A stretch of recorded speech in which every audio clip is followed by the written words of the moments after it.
mbokk site internet suñu live TV nañu leen bu baax jaajëfal leen ci safoo bi ngeen safoo seen site internet bi li gën a fës ci bopp xabaar yi kii di Pa Alé Niang rek ma ngay daal di yëgluwaat que ne li nga xamante ne nag moom mooy jamono ji nag mooy réalité Sénégal maanaam daal nitu Casamance moom du nekk li nga xamante ne nag moom mooy njiitum réew bu Sénégal waral nag ñenn ci ñooñu politique yi rek mu jaral leen lu ne waaye nag moom Pape Alé Niang la mu daal di xam ne rek moo di raciste moom fa la weesu waaye te nag koo xamante ne yéen bokk benn réew di Sénégal nga bëgg koo xañ li nga xamante ne nag moom mooy njiitu réew bi moom nag dafa gis ne rek mbir mu nu mel nag nekkul gullet ndax bu ñu sukkandikoo ba tey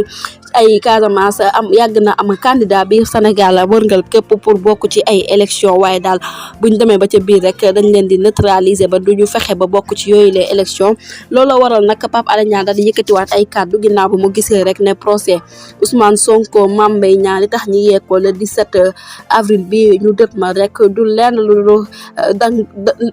lu dul defal ki nga xamante ne nag moom mooy Ousmane Sonko ak ndëgg sërëx ngir mu bañ a bokk ci yooyu les élections mu nekk mbir moo xamante ne nag Sénégal waroon na passé mbir mu nu mel wante nag ba tey la mu daal di xamle waat rek mooy ne loolu moom ab malaise bu métti la te xolal ba léegi rek ñu ngi ci teg suñuy tànk def ci ak paterel ginnaaw buñ gisee ne rek lii dafay indi xeex ci diggante waaso